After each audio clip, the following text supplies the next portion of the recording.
मार्गदर्शन करणार आहेत. तर आपण स्वागत करूयात आपले अतिथी डॉक्टर धर्मेंद्र मुल्लेरकर सर यांचं. नमस्कार सर. अनेक कहाण्या आपण ऐकत मागे असतो. पश्चिम बंगालमध्ये पण एक मोठा भ्रष्टाचार निघाला होता. ममता बॅनर्जीचे काही मंत्री त्याच्यात अडकले होते. तर किंवा ज्याला आपण कल्पवृक्ष गुंतवणुकीचा म्हणू, तर अशी काही योजना आहे. तर मी सरळ त्यांना पीपीएफ या पेमेंटचा प्लॅन देखील तुम्हाला मी सांगणार आहे की तुम्हाला पाहिजे तेवढं म्हणजे आपण स्टेप बाय स्टेप आपल्या पुढे तरुणांनी व्यवस्थित प्लॅनिंग केलं. पण कोणी भारतीय जो असेल, अगदी आज जन्मलेलं मूल असेल, तर त्या मुलापर्यंत पण असेल किंवा हमाल असेल किंवा एखादा सरकारी नोकरदार किंवा प्रायव्हेट नोकरी. नमस्कार मित्रांनो, आपले स्वागत आहे आपल्या हक्काच्या चॅनलवर द डेली पल्सवर. मी सचिन सांगोले. आपण मागील पॉडकास्टमध्ये छावा या चित्रपटाच्या वलयात आपले प्रमुख अतिथी यांचा नीटचा परिचयच करायला विसरून गेलो होतो. खरं तर आपल्या मुख्य अतिथी यांचा मूळ परिचय चित्रपट समीक्षा करणे या त्यांच्या आवडीचा विषय व्यतिरिक्त फार वेगळा आहे. तर आपण त्यांचा सर्वात आधी मूळ परिचय आधी सर्वजण जाणून घेऊयात. आपले मुख्य अतिथी डॉक्टर धर्मेंद्र मुल्लेरकर सर यांचा परिचय खूप बहुआयामी आहे. ते आपल्याला आता मी जे आपल्याला सर्व सांगेल त्यात कळेलच. तर डॉक्टर मुल्लेरकर सर हे MA इन इकॉनॉमिक्स आहेत, MBA फायनान्स आहेत. त्यांनी कॉमर्समध्ये PhD केली आहे. ते दैनिक गावकरीमध्ये सहसंपादक देखील होते. LIC मध्ये काही काळ फील्ड ऑफिसर सुद्धा होते. गव्हर्नमेंटमध्ये रेव्हेन्यू ऑफिसर सुद्धा होते. त्यांनी जर्नलिझम मध्ये सुद्धा ग्रॅज्युएशन केलं आहे व ते तबलामध्ये संगीत विशारद आहेत. त्यांनी 4 पुस्तकं लिहिली आहेत.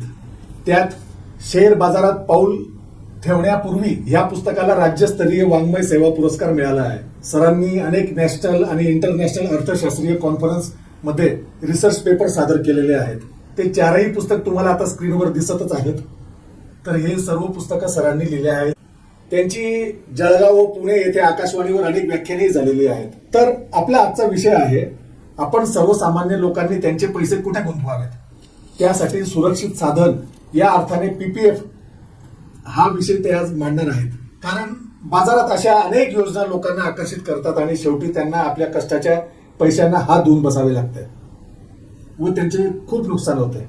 त्याबद्दल डॉक्टर साहेब आपल्याला आज मार्गदर्शन करणार आहेत. तर आपण स्वागत करूयात आपले अतिथी डॉक्टर धर्मेंद्र मुल्लेरकर सर यांचं. नमस्कार सर. नमस्कार डॉक्टर साहेब, आज आपण जे PPF बद्दल बोलणार आहोत त्याबद्दल जरा एक बेसिक नॉलेज आपल्या डेली पल्सच्या पॉडकास्टमध्ये जे आपले प्रेक्षक असतात त्यांना त्याची एक बेसिक पहिले आपण माहिती देऊन देऊया. खरं तर आत्ताच व्हॅलेंटाईन डे आपण साजरा केला बऱ्याच लोकांनी, आणि आपल्या प्रेयसीला असेल किंवा पत्नीला असेल लोकांनी त्यांचं मला प्रेम दिलं म्हणा किंवा त्यांचा काही जो आदर आहे तो त्या ठिकाणी व्यक्त केला. बरोबर. तर माझे एक अतिशय जवळचे मित्र आहे, तर त्यांना मी विचारलं की तुम्ही व्हॅलेंटाईन डे साजरा केला का. तर मी 2 जणांना किंवा 2 जणींना ते माझा आदर व्यक्त केला किंवा प्रेम दिलं. म्हटलं असं कसं 2 जणींना असू शकतं प्रेम, तर एकावर कसं नाही. पत्नीनंतर माझं जर दुसरं कोणतं प्रेम असेल तर ते म्हणजे PPF योजना. म्हणजे पब्लिक प्रॉव्हिडंट फंडाबद्दल एवढ्या जिव्हाळा आणि एवढा लोकांमध्ये आदर म्हणा प्रेम म्हणा आहे, तर ती अशी ही योजना बरेचदा लोकांना माहीत नाही. बरोबर आहे. आणि अतिशय थोड्या लोकांनी त्याचा फायदा घेतलेला आहे. आणि त्याऐवजी ज्या छोट्या छोट्या म्हणजे लोक फसवणाऱ्या योजना असतात की 2 वर्षात 5 वर्षात तुमचे पैसे डबल करतो, असे अनेक आले ना सर. असे पिअरलेस, मागे मैत्रे वगैरे ह्या लोकांनी फार चिटिंग केल्या सर सामान्य लोकांशी. किंवा छोट्या मोठ्या बँका त्याच्यामध्ये 15%, 20% अशा पद्धतीचं जे मोठ्या व्याजाचं आकर्षण दाखवायचं. आणि एका सुवर्ण सकाळी आपल्याला ते दिसतं की त्या बँकेला किंवा त्या संस्थेला ताळा लागलेला आहे आणि लोकांचं फार मोठं नुकसान होतं. बरोबर आहे. की म्हणून आपण मागच्या पावसाळ्यात ते चिन्ह सारखं आपल्या डोळ्यासमोर चित्र दिसत होतं की मध्य प्रदेशातल्या कोणत्या तरी एका धबधब्यावरती लोक गेलेले असतात आणि ते कुटुंब एका खडकावरती उभं असतं आणि त्या ठिकाणी अचानक तो बाढ येतो आणि ते पूर्ण कुटुंब आपल्याला डुबताना दिसतं. कोणी काहीही करू शकत नाही. आजूबाजूला शेकडो लोक असतात. तसंच अनेक लोक कोणतीही माहिती नसताना किंवा किंबहुना फक्त जाहिराती बघून म्युच्युअल फंड असेल किंवा शेअर मार्केटचा पूर्ण अभ्यास न करता त्या ठिकाणी आपले पैसे गुंतवतात आणि अनेकांना ते पैसे आपल्या डोळ्यासमोर असे डुबताना दिसतात. काही लोक तर त्यामुळे आत्महत्या देखील करायला तयार होतात, कारण त्यांचं सर्वस्व ते पैसे गेलेले असतात. त्यांनी अशा अनेक कहाणी आपण ऐकत मागे असतो. पश्चिम बंगालमध्ये पण एक मोठा भ्रष्टाचार निघाला होता. ते हो. ममता बॅनर्जीचे हो, काही हो. मंत्री त्याच्यात अडकले होते. अशा अनेक गोष्टी घडतात. तर त्यासाठी जर आपण लोकांमध्ये थोडंसं प्रबोधन केलं की तुम्ही सुरक्षित योजना, कारण लोकांना आकर्षक व्याज पण पाहिजे आहे, त्यांना ते पैसे मोठे करायचे आहे, त्यांना ठराविक छोटी छोटी रक्कम पण टाकायची आहे, आणि सगळ्यात म्हणजे ते सुरक्षित असले पाहिजे, म्हणजे त्यांना झोप पण आली पाहिजे. खरी गोष्ट. तर अशी काही योजना आहे का, तर किंवा ज्याला आपण कल्पवृक्ष गुंतवणुकीचा म्हणू, तर अशी काही योजना आहे तर मी सरळ त्यांना पीपीएफ या योजनेचं नाव देईन. याच्यात तुम्ही पैसा एक मोठा जर कामासाठी करू शकतात, परंतु याच्यानंतर तुम्ही एक रिटायरमेंटचा प्लॅन देखील तुम्हाला मी सांगणार आहे की तुम्हाला पाहिजे तेवढं, म्हणजे आपण स्टेप बाय स्टेप आपल्या पुढे घेणार आहोत. आपण मुद्दे घेणार आहोत. अक्षरशः मी म्हटल्याप्रमाणे 1.25 लाखापर्यंत किंवा त्याच्यापेक्षाही जास्त दरमहा पेन्शन याच्याद्वारे जर तरुणांनी व्यवस्थित प्लॅनिंग केलं तर सुरक्षित अशा पीपीएफ योजनेतून ते निर्माण करू शकतं. हे आपण आता पुढे बघणार आहोत. तर म्हणजे मूळ मुद्दा असा आहे की याच्यात कोण कोण भाग घेऊ शकतो. याच्यात कुणी भारतीय जो आहे, म्हणजे एनआरआय नाही, परंतु संपूर्ण कुणी भारतीय जो असेल, अगदी आज जन्मलेलं मूल असेल तर त्या मुलापासून तर अगदी म्हाताऱ्या माणसापर्यंत, म्हणजे कोणत्याही वयाचा माणूस आणि स्त्री या योजनेमध्ये भाग घेऊ शकतो. कोणी एखादा साधा कामगार पण असेल किंवा हमाल असेल किंवा एखादा सरकारी नोकरदार किंवा प्रायव्हेट नोकरी करणारा किंवा उद्योजक, कोणी याच्यात इन्व्हेस्टमेंट करू शकतो. हो हो. जसं आता शासकीय कर्मचारी असेल तर त्याला जीपीएफ असतो, बरोबर, किंवा खासगी नोकरी करणाऱ्याला ईपीएफ असतो. पण हे सगळे ऑर्गनाइज झाले, बरोबर, म्हणजे कुठेतरी ते जोडलेले आहेत. यांच्यासाठी तर प्रॉव्हिडंट फंड आहे, परंतु जो सर्वसामान्य माणूस आहे, जो म्हणजे अनऑर्गनाइज सेक्टर मधला अनऑर्गनाइज आहे तो, आणि शिवाय सरकारी नोकरी असला किंवा खासगी नोकर असला तर हे सगळे त्याच्यामध्ये गुंतवणूक छोटा उद्योजक, मोठा उद्योजक. खरं म्हटलं तर सांगतो मी की ही योजनेचा जास्तीत जास्त फायदा खरं म्हटलं तर व्यापारी आणि उद्योजकांनीच घेतलाय.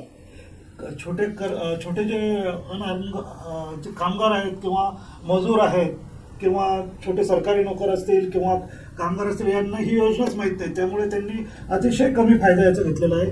सर्वात जास्त जो फायदा याचा घेतलेला आहे तो व्यापारी वर्गाने. व्यापारी वर्गाला हे माहिती सर की पैसा पैशाला खेचतो. Yes. आणि जर तुम्ही जर आज उत्पन्न पण करताय, त्याचा एक भाग जर चांगला तुम्ही सेफ इन्व्हेस्टमेंट मध्ये गुंतवला तर तो पैशाने पैसा वाढतो. हा एक व्यापारी वर्गाला कळालेला सगळ्यात मोठा. आणि आणखीन एक गोष्ट आहे की व्यापाऱ्यांमध्ये पण काही हुशार नसतात. तो त्याच्या तरुणपणामध्ये खूप पैसा कमवतो, त्याच्याकडे गाड्या घोड्या सगळं दिसतो, परंतु एक दिवस कधी ना कधी 60व्या वर्षी 65 किंवा 70व्या वर्षी अशी वेळ येते की त्याचा मुलगा त्याला बाजूला करतो की बाबा आता तुम्ही बाजूला बसा, आता मी गल्ल्यावर किंवा त्या गादीवर बसेल. खरी गोष्ट. आणि नंतर अशी परिस्थिती येते की चहा जरी मागायचा झाला त्या व्यक्तीला किंवा त्या व्यापाऱ्याला किंवा त्या शेठला, तरी त्या मुलाला विचारावं लागतं की अरे एक 4 चहा सांगू का, माझे मित्र आलेले आहेत. तर अशी परिस्थिती येऊ नये तर व्यापाऱ्यांनी देखील या योजनेतून जर अतिशय व्यवस्थित असं सिस्टमॅटिक ज्याला म्हणतो आपण, अशी जर आपण गुंतवणूक केली तर त्यांच्यावर ही पाळी येणार नाही. बरोबर. आणि हे अकाउंट आपल्याला कुठे कुठे उघडता येतात. हे खातं तुम्ही अगदी खाजगी बँक असो, सरकारी बँक असो, नॅशनलाइज बँक असो, किंवा पोस्टाच्या जे काही मोठी किंवा काही पोस्ट ऑफिसेस आहे, या ठिकाणी तुम्ही पीपीएफ खातं काढू शकता. म्हणजे सरकारी बँकांमध्ये फक्त स्टेट बँक की बाकीच्या सगळ्या बँका तुम्ही एचडीएफसी ते काढू शकता, आयसीआयसीआय मध्ये पण काढू शकता. पण त्या सरकारी बँकेची सुरक्षितता आणि या प्रायव्हेट बँकेच्या सुरक्षिततेमध्ये काय फरक असू शकतो. बँकांचं काही हो, ही योजना बँकेची नाही किंवा पोस्टाची पण नाही, हे पहिल्यांदा लक्षात घ्या. बरं. म्हणजे आता समजा आपण एखाद्या खासगी बँकेकडे पीपीएफ खातं काढलेलं आहे आणि ती बँक समजा बुडवली, बरोबर आहे, तरी पीपीएफ योजनेवरती काही फरक होणार नाही.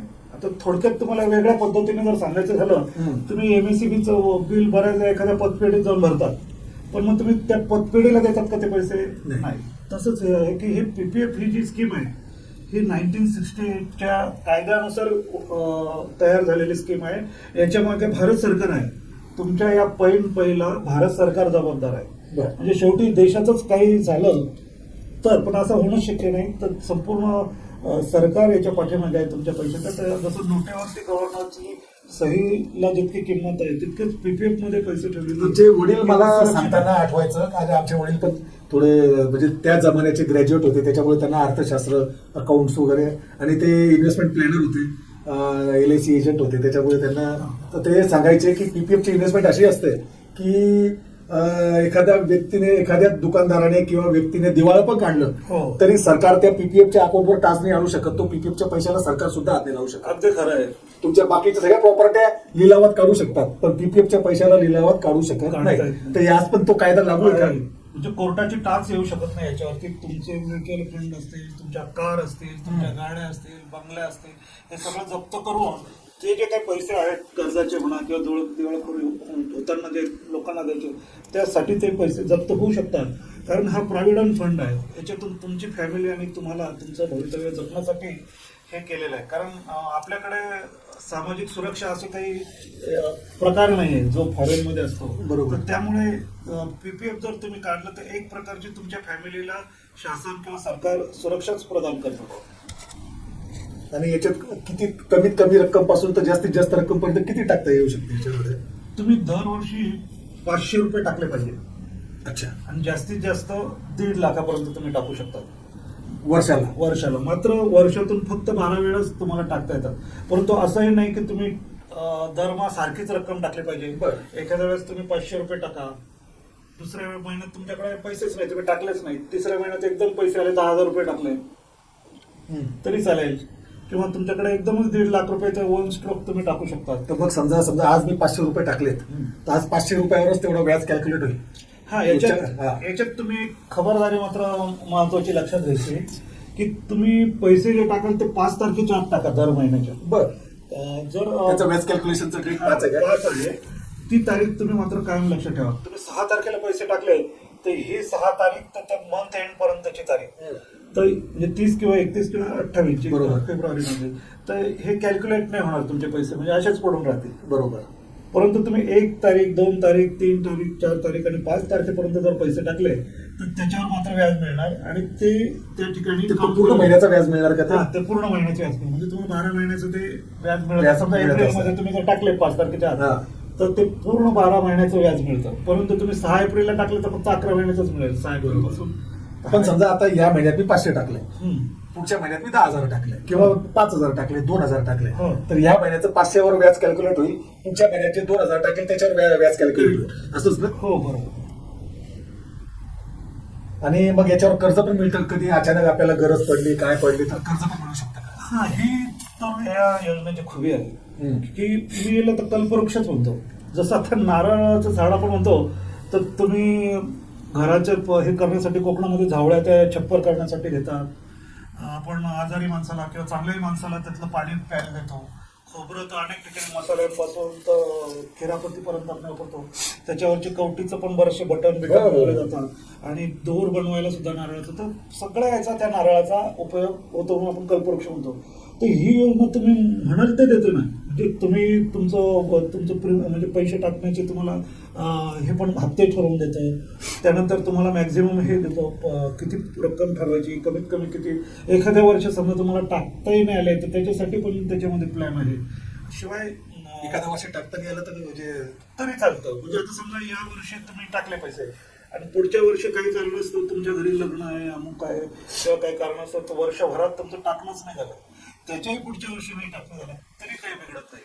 फक्त हे इनॅक्टिव्ह होतं तुमचं खातं, तेवढ्यासाठी तुमचं इंटरेस्ट. परंतु 4थ्या वर्षी जर तुम्ही परत 500 रुपये आणि या 2 500 रुपये त्या वर्षाचे आणि चालू वर्षाचे 500 रुपये असे 1500 आणि 50 रुपये 2 वर्षाचे दंड, म्हणजे असे 1600 रुपये जर तुम्ही टाकले तर तुमचं खातं परत चालू होतं आणि त्याच्यावरती व्याज मिळणं पण चालू होतं. म्हणजे रक्कम किती असो, दंड 50 रुपये का? हा, 50 रुपये. म्हणजे त्या वर्षाचा समजा कोणी वर्षाला 1.5 लाख भरत असेल आणि 2 वर्ष भरायचं राहून गेला, पुढच्या 3 वर्षाला त्याने तिसऱ्या वर्षी 3 लाख रुपये भरले. नाही, 3 लाख नाही भरता येणार त्याला. त्या वर्षाचे फक्त ते 500 रुपये त्याच्याकडून वसूल केले जातात कमीत कमी. आणि मात्र त्या वर्षाचे 1.5 लाख रुपये त्याला टाकता येतील. बरोबर. आणि कर्ज तर मिळतं त्याच्यावर.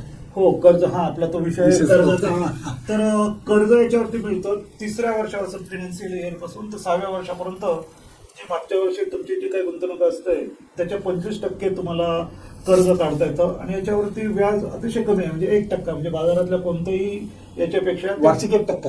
हा वार्षिक 1%. म्हणजे हे 7.1 अधिक 1 म्हणजे 8.1. बरं, हा. अशा म्हणजे पद्धतीने जे आता आपल्याला इन्व्हेस्टमेंटवर ते मिळणार असतं. इंटरेस्ट असतं त्याच्यावर फक्त 1% जास्त. म्हणजे तसं म्हणायला गेलं तर फक्त 1% 1% तुम्हाला, मात्र ते 36 महिन्यांमध्ये तुम्हाला परत फेडावं लागतं. 36 महिन्यात फेडावं लागतं. 36 हप्त्यामध्ये फेडावं लागतं. अदरवाईज त्याच्यावरती तुम्हाला दंड म्हणजे 6% भरावा लागेल. मग जो आपण 1% म्हणत होतो त्याच्याऐवजी 6% ते भरावं लागतील. त्यामुळे आपण वेळेत ते जर भरलं तर आणि त्याच्यामुळे शिस्त पण लागते. शिस्त पण. हे थोडंफार जर असे काही नियम असले तर लोकांना शिस्त पण लागते. हो, हो. थोडं हे डिसिप्लिन इन्व्हेस्टमेंट ही म्हणजे इन्व्हेस्टमेंट असो तर कर्ज काढणे असो, याच्यामध्ये डिसिप्लिन लागणं फार गरजेचं आहे. तरच तुम्ही ठरवलेलं तुमचं हो. काय टास्क आहे, हो. तुमचं काय गोल आहे की मला इतकी Achieve रक्कम करता किंवा मला येतं. इतकं रिटायरमेंट नंतर पेन्शन मिळायला पाहिजे. खरी गोष्ट आहे. त्यासाठी अतिशय हे आता याच्यातून आपल्याला रक्कम काढता येते. हो, एवढं खरं म्हटलं तर हे 15 वर्षाचं याचं लॉक इन पिरियड आहे. परंतु असं असलं तरी याच्यामध्ये विड्रॉल करायला सोय आहे. 7व्या फायनान्शियल इयरला म्हणजे मधले 5 फायनान्स इयर जे तुमचं गेल्यानंतर आर्थिक वर्ष गेल्यानंतर 7व्या फायनान्शियल इयरला तुम्हाला जी काही रक्कम त्याच्या मागच्या वर्षी असेल किंवा त्या वर्षाच्या 4 वर्ष आधीची असेल त्या दोघांपैकी जी कमीत कमी रक्कम असेल त्याच्या 50% रक्कम तुम्हाला विड्रॉल करता येईल. ती परत फेड करण्याची गरज नाही. परतफेड करायची गरज नाही, ते तुम्हाला विड्रॉल करता येईल. आणखीन एक तुम्हाला विड्रॉल करता येतं 5 वर्षानंतर, परंतु त्याला अटी आहे. 5 वर्ष पूर्ण झाले तुमचे फायनान्स की तुम्हाला प्रीमॅच्युअर करता येतं हे खातं, म्हणजे प्रीमॅच्युअर बंद करता येतं. मात्र त्याच्यासाठी एक तर तुम्ही किंवा तुमच्यावर डिपेंडंट जे आहेत फॅमिलीतले मुलं असतील, पत्नी असतील किंवा आई वडील असतील, पॅरेंट्स असतील, तर हे गंभीर आजाराने जर असतील तर त्याच्यासाठी तुम्हाला हे खातं बंद करता येतं. Otherwise नाही. आणि दुसरा एक अट आहे की जर मुलांचं शिक्षण असेल किंवा तुमचं उच्च शिक्षण असेल तर त्याच्यासाठी तुम्हाला जर पैशाची कुठेच सेट होत नसेल तर हे बंद करून तुम्ही तुमचे म्हणजे योग्य कारण असल्याशिवाय योग्य कारण असल्याशिवाय तुम्हाला प्रीमॅच्युअर बंद करता येत नाही. हे एक लक्षात. कारण तसं जर इतर जर आपण एफडी वगैरे मध्ये ठेवलं तर आपण चटकन बंद करून टाकतो आणि मग जे काही नुकसान होतं आपलं किंवा सेव्हिंगचं ते होतं. तर त्यासाठी हा एक नियम पूर्वीपासूनच आहे का? पूर्वीपासूनच आहे. याचा आपण कालावधी किती जास्तीत जास्त आणि कमीत कमी ठेवू शकतो? आता ही 15 वर्षाची जरी योजना असली तर आपण 5-5 वर्षाच्या ब्लॉकने आपण कितीही वर्ष, म्हणजे ही अशी एकच योजना मला असं वाटते की जी जन्मापासून तर मृत्यूपर्यंत तुम्ही भरू शकता. मिळू शकतात. मी तर अनेक लोकांना सांगतो की तुम्ही, आपण जसं म्हणतो की आपण आजोबाने नातवासाठी किंवा वडिलांनी मुलासाठी एक आंब्याचं किंवा कसलं तरी एक झाड लावावं की जेणेकरून त्याच्या तरुणपणात त्याला ती फळं चाखायला मिळतील. जर वडिलांनी म्हणा, आईने म्हणा किंवा आजोबांनी म्हणा त्या मुलाच्या नावानं जर एक पीपीएफ खातं जर काढलं, कारण एक लक्षात घ्या की हे खातं फक्त इंडिव्हिज्युअल आणि एकच काढता येतं, जॉईंट खातं काढता येत नाही किंवा तुम्हाला 2 खाते काढता येत नाही. तर त्याच्या नावानं जर काढलं तर तिथून तर तो मृत्यूपर्यंत ते खातं तेच खातं चालू शकतं. म्हणजे तुमची एक आठवण सुद्धा या निमित्ताने एका घरात म्हणजे समजा आता पती पत्नी मुलं आहे तर चारींच्या नावाने वेगवेगळे account चारच्या नावाने मी तर काढलीच पाहिजे. याच्यावर आता व्याज किती आहे? सध्या 7.1 किंवा 7.10. पूर्वी 8% काहीतरी ऐकलं होतं मी. हो, आणि तर बदलत गेली ती. जसं जसं आता अर्थव्यवस्था रेट असतो त्या पद्धतीने व्याज दर कमी जास्त होत असतात. तर त्याला कोणीही अपवाद नसतात, तशी पीपीएफ पण अपवाद नाही. आणि याच्यामध्ये जे इन्व्हेस्टमेंट करतात त्यांना आयकरात काय सूट आहे? ही खरी योजना तर आयकरासाठीच जास्त प्रसिद्ध आहे. कारण याच्यात EEE एक्झेम्प्ट एक्झेम्प्ट एक्झेम्प्ट आपल्याकडे फार कमी योजना किंवा जवळपास नाहीच अशा योजना. तर तुम्ही गुंतवताना याचा फायदा होतो. म्हणजे ATCच्या अंडर तुम्ही 1.5 लाख रुपये टाकले तर इतर जसे आहेत NSE वगैरे, LIC किंवा GPF वगैरे त्या पद्धतीने किंवा तुमचं प्रिन्सिपल घराचं कर्जाचं तर त्या पद्धतीने हे 1.5 लाख रुपये सुद्धा तुम्ही डायरेक्टली जरी गुंतवले, इतर जरी कोणत्या याच्यात गुंतवले नाही तर याच्यावरती देखील तुम्हाला गुंतवणुकीवरती तो फायदा मिळतो. त्यानंतर दुसरी जी आहे तर ती जी आहे तर तुम्ही त्याच्यावर जे व्याज झालं, समजा उदाहरणार्थ FDवर जर व्याज मिळालं तर ते तुमच्या इन्कममध्ये धरलं जातं आणि त्याच्यावर तुम्हाला टॅक्स भरावा लागतो.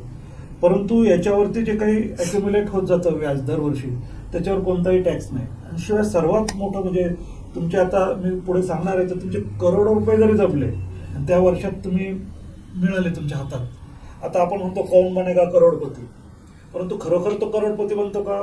तर नाही, टॅक्स कापून Tax deduction करून त्याला पैसे- 65 लाख किंवा 7 लाख असं काही तर जे काही याच्यात असेल तर तेवढेच पैसे त्याला मिळतात. परंतु इथे तुम्ही खरोखर करोडपती होतात. म्हणजे एक 2 रुपये जर त्याच्यावरचं ते व्याज कॅल्क्युलेट झालेलं असेल तर ती संपूर्ण रक्कम तुम्हाला Non-taxable आहे. नॉन टॅक्सेबल आहे. म्हणजे पूर्णच्या पूर्ण रक्कम तुम्ही ती पण एक प्रकारे बचतच आहे ना सर.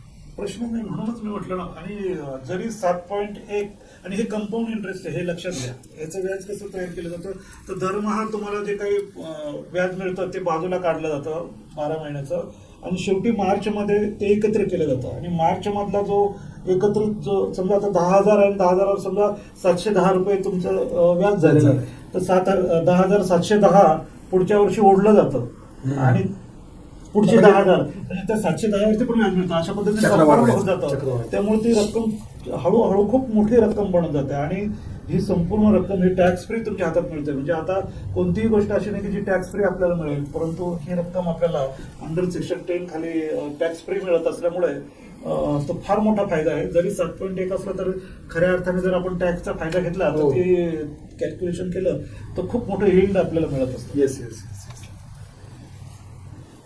आणि आपण एका घरात किती खाते उघडू शकतो किंवा इंडिव्हिज्युअल मी किती खाते उघडू शकतो? एकच मी मागा सांगितल्याप्रमाणे. मात्र तुम्ही तुमचे जर मायनर मुलं असतील तर त्यांच्या guardian म्हणून. हा तर ते मात्र 18 वयापर्यंतच तुम्ही ते ऑपरेट करू शकतात. त्यानंतर मात्र सगळे अधिकार त्या मुलाला मुलाला मिळतात जातात. आणि मग तो ते पण इंडिव्हिज्युअल नावाने एकच. इंडिव्हिज्युअल नावाने तो एकच. जो आता मायनर आहे तो 18 वर्षाचा झाला तर मग तो पण त्याच्या नावाने दुसरा अकाउंट ओपन नाही. फक्त तो तिथे जाऊन त्याची आता सही बदलेल आणि सगळं बदलेल. तो त्याच्या नावाने ते चालू होईल, त्याचं पॅन कार्ड त्याचं सगळं. आणि कोणीही व्यक्ती जॉईंट पण उघडू शकत नाही. म्हणजे इतर जे खाते किंवा हे जॉईंटली आपण उघडतो हे पती पत्नी पण नाही. नाही, हे फक्त इंडिव्हिज्युअलच आपल्याला उघडता येतं. हे या ठिकाणी लक्षात घेतलं पाहिजे. आता सर्वात मेन म्हणजे एवढं आपण आता बोललो, मूळ याचं वैशिष्ट्य काय म्हणजे जे आपण पीपीएफ बद्दल जे काही आपण जे आज, कारण इन्व्हेस्टमेंट हा माझा आवडता विषय, फायनान्स हा माझा आवडता विषय, पण आता याच्यात आपल्याला आपण सगळ्यांना आकर्षित करू शकतो असं वैशिष्ट्यपूर्ण गुण काय आहे याच्यामध्ये? मी तर असं म्हणून की याच्यात काय नाही. जसं आता चर्चा केली आपण तर आजच्या स्थितीला सर्वोत्कृष्ट व्याजदर आहे. बाहेर 6.5, 5, 5.5 असं एफडीचे व्याजदर चालू असताना 7.1 आहे. अतिशय सुरक्षित आहे. म्हणजे याच्या इतकी सुरक्षा म्हणजे डायरेक्ट गव्हर्नमेंटच शासकीय योजना असल्यामुळं त्याच्या पाठीशी आहे. त्यानंतर हे कुठून ना कुठे ट्रान्सफर करता येतं तुमचं. आता समजा नाही तर काय होतं की ते एफडी मोडावी लागते किंवा बंद करावी लागते. समजा तुमची बदली झाली किंवा तुम्ही गाव सोडून दुसरीकडे गेला, शिवाय तुम्ही एका बँकेतून दुसऱ्या बँकेत त्या ट्रान्सफर करू शकता किंवा एका बँकेतून पोस्टात ट्रान्सफर करू शकता. हे ऑनलाईन पण तुम्हाला खाते उघडता येतं आणि ऑफलाईन पण उघडता येतं. तर अशा पद्धतीचे अनेक वैशिष्ट्याचे आहेत. आणि सगळ्यात जास्त म्हणजे मी एक सांगणार होतो तरुण मुलांना की आता पेन्शन मिळत नाही बहुतेक शासकीय कार्यालयांमध्ये पण नाही, शासकीय नाही आणि खासगीमध्ये तर नाहीच नाही आणि व्यापाऱ्यांसाठी देखील. जसं मी म्हटलं की वय झालं 60-65. आम्ही व्यापारी थोडे हुशार असतो सर. हा. म्हणजे आम्हाला पहिल्यापासून जोपर्यंत आमचा बाप जिवंत असतो किंवा आता ज्यांच्या हातात जो घरातला जो प्रमुख व्यक्ती असतो तो मरोजपर्यंत चेकवर सही स्वतःचीच ठेवतो. त्याच्यामुळे ना त्याचे पोरं त्याच्या पासून विद्रोह नाही करू शकत. अच्छा. शेवटी पैसा बोलताय सर. पैसा, परंतु तो जो पैसा असतो ना तो एक तर त्याने बिझनेसला लावलेला असतो किंवा आमच्या मारवाडी लोकांकडून या बहुजन समाजाने हा गुण शिकला पाहिजे. खरोखर शिकला पाहिजे. परंतु मी काय सांगतो की बिझनेसमॅन देखील त्याचा पैसा शक्यतो बिझनेसमध्ये जास्तीत जास्त कसा राहील. येस. आणि मग अशा वेळी काय होतं की त्याच्यातून आपल्या घर खर्चाला असेल किंवा पर्सनल याला काढणं मुश्किल होतं. तर अशा वेळी जर कारण नोकरीकडे लोक काय अट्रॅक्ट होतात शासकीय नोकरीकडे तर सगळ्यात जास्त म्हणजे पेन्शनसाठी.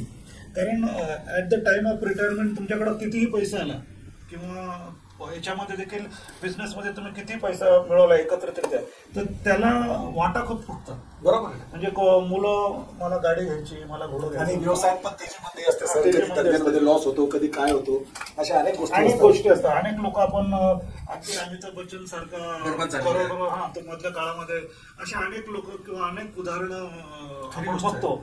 तर अशा वेळी किमान कमीत कमी आपलं जे काही नंतरची सेकंड इनिंग आहे ही जर सुरक्षित करण्याचं तरुणांनी आपल्या तरुण वयातच ठरवलं तर अतिशय सुंदरपणे तुम्ही पीपीएफला एक पेन्शनचं प्लॅनिंग करू एक शकता. माझा मनातला प्रश्न विचारू का सर? विचारा. की समजा माझी महिन्याची कमाई 1,00,000 रुपये हो. त्याचं नियोजन जर मला करायचं म्हटलं हो. तर मी कोणती किती पैसे किती कुठे इन्व्हेस्टमेंट करायचे, किती पैसे कुठे इन्व्हेस्टमेंट करायचे, किती पैसे कुठे खर्च करायचे, याच्यात काही आपण असं गणित मांडू शकतो का की जे आपल्याला पूर्ण भविष्यात कामात येईल? आता याच्यामध्ये काही भाग आहे. तुम्ही पहिल्यांदा तुमच्या गरजा काय, आता 1,00,000 आहे तर साधारणतः तुम्हाला 25,000 हे तुम्हाला घर खर्चाला लागत असेल, म्हणजे किराणा असेल, औषधं असतील वगैरे वगैरे. त्यानंतर तुम्ही घर घेतलं असेल तर एक साधारणतः 15,000 त्याचा हप्ता वगैरे हप्ता जात असेल, म्हणजे तुमचे झाले 40,000. त्यानंतर आणखीन तुम्हाला फिरायचं असेल किंवा मौज मजेसाठी 10,000 म्हणजे 50,000. आणि नंतर मग तुम्ही जे काही 50,000 आहेत तर त्याचं कसं हे करणार, तर तुम्ही पहिल्यांदा एक इमर्जन्सी फंड देखील तुम्ही तयार केलं पाहिजे. तर तुमचं जर 1,00,000 उत्पन्न आहे तर असं महिन्याचं, तर कमीत कमी 6,00,000 रुपये आणि जर शक्य असेल तर 12,00,000पर्यंत तुमच्याकडं असं एक इमर्जन्सी फंड पाहिजे की कोणत्याही वेळी तुम्हाला ते काढता आलं पाहिजे. किंबहुना तुमचं पगारच झाले नाही किंवा तुमचे आता तुम्ही बघितलं की ज्या पद्धतीने साथीचा रोग आला सारखा पूर्ण बिझनेस चालूच शकला नाही, शटर डाऊन करावं लागलं, तर कमीत कमी आपण 12 महिने सर्वाइव्ह करू शकू. तर अशा पद्धतीने 12,00,000 नाही म्हणा, परंतु जो काही नीड आहे तर 6,00,000पर्यंत तरी आपण हा फंड बाजूला ठेवतो. कारण मला तर हा प्रश्न तुम्हाला काय विचारायचा वाटला, अनेक वर्षापूर्वी मी शेल कंपनीचा डिस्ट्रीब्युटर होतो. त्यावेळेस हरिहर शर्मा म्हणून साऊथ इंडियन होते, ते माझे सेल्स ऑफिसर होते. तर ह्या मल्टीनॅशनल कंपनीजमध्ये आजकाल आपली तरुण पिढी IT कंपनी याच्या तिकडे फार जॉब्स करतात, जॉब स्विच करतात, किंवा कधी त्यांना काढलं जातं, कधी त्यांना काय केलं जातं, असे अनेक प्रकार घडत आहेत. तर पुढच्या 4-6 महिन्यासाठी, वर्षभरासाठी कुठे जॉब नाही मिळो किंवा नाही मिळाला तर त्यासाठी त्यांनी आताच तयारी करण्यासाठी काहीतरी एक, जसं तुम्ही बोलले, इमर्जन्सी फंड तयार असला पाहिजे की पुढच्या वर्षभर तरी मला काही नोकरी नाही मिळाली तर मी माझं घर चालवू शकतो.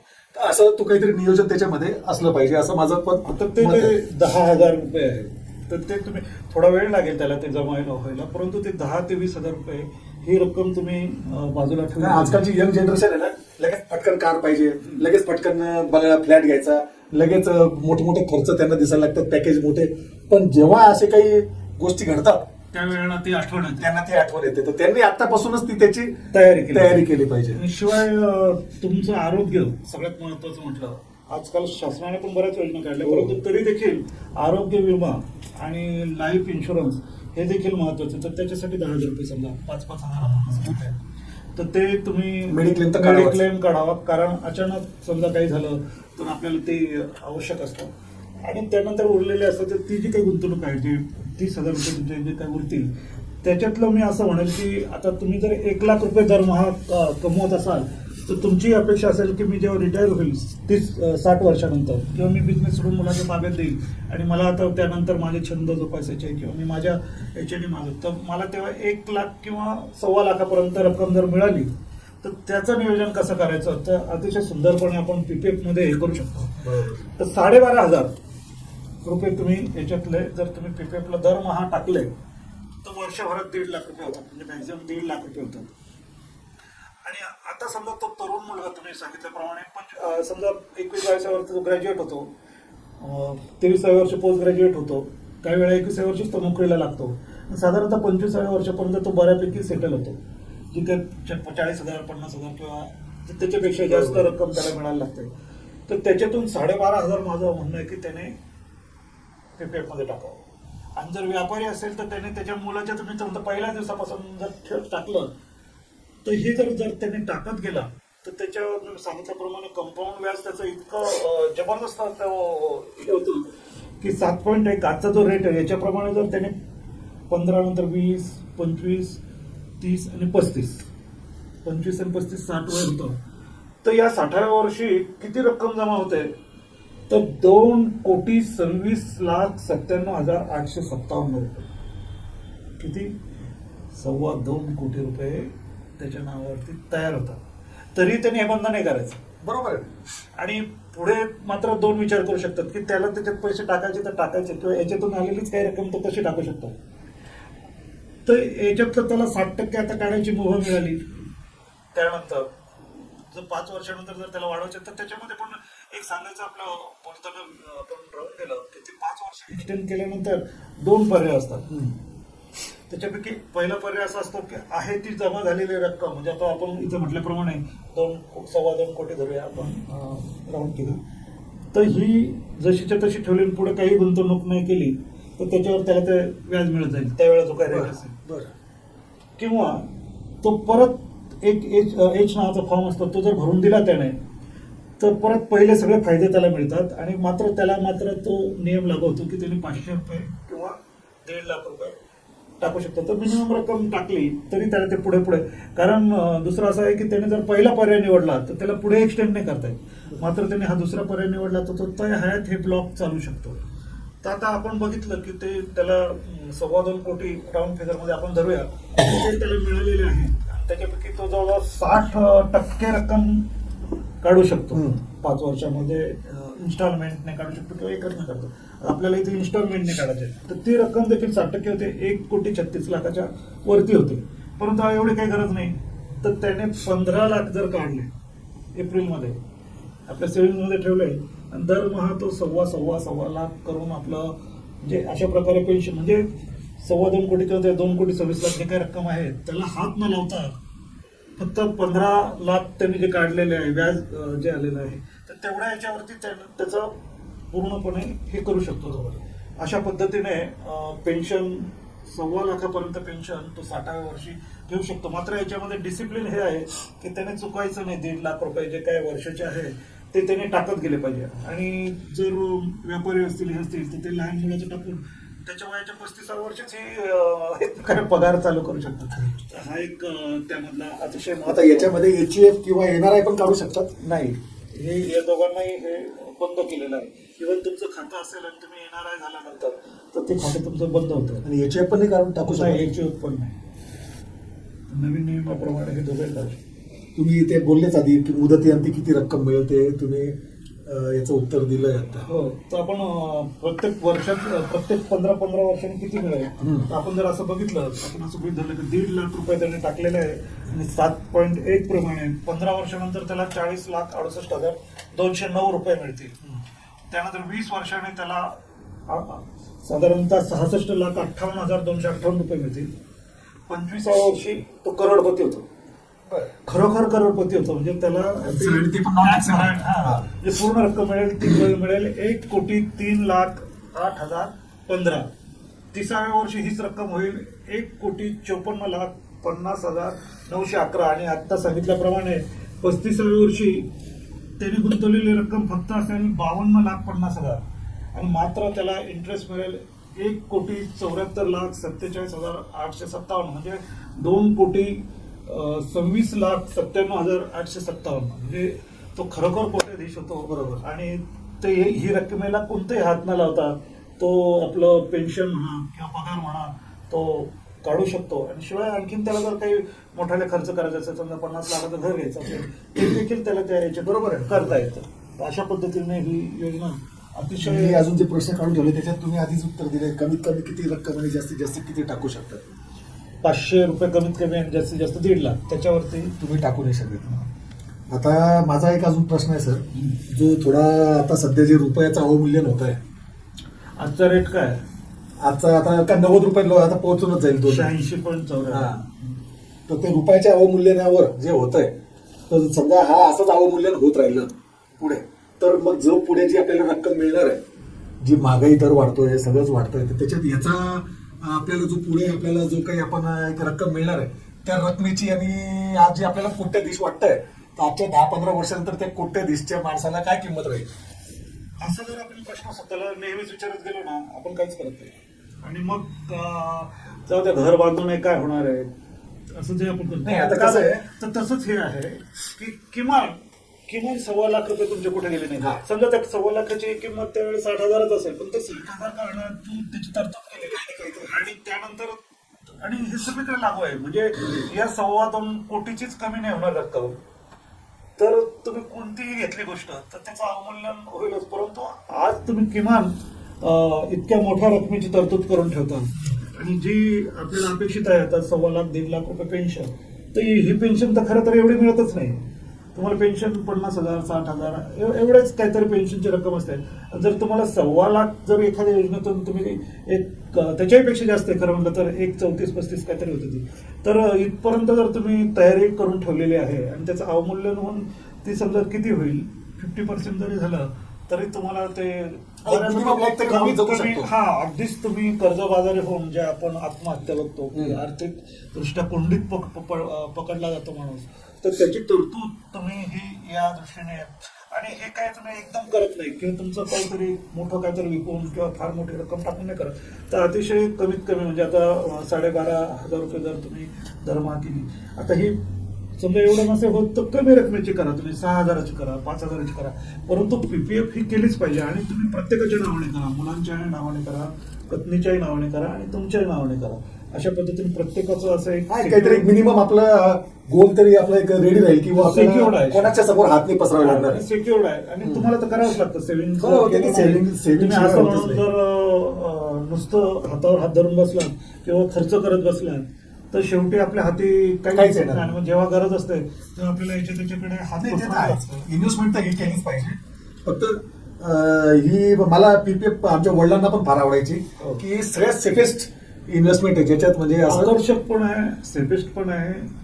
माझे अनेक नातेवाईक, आता आम्ही ही उद्योजक परिवारातूनच येतो, माझे अनेक नातेवाईक यांचे पीपीएफ अकाउंट मॅच्युअर झालेले आहेत तरी ते बंद नाही करत आहेत, ते अजून पण कंटिन्युअस चालू आहेत. त्यांच्या बघा प्रत्येकाचे एक एक दोन अरे कोटी रुपये भरपूर असतील.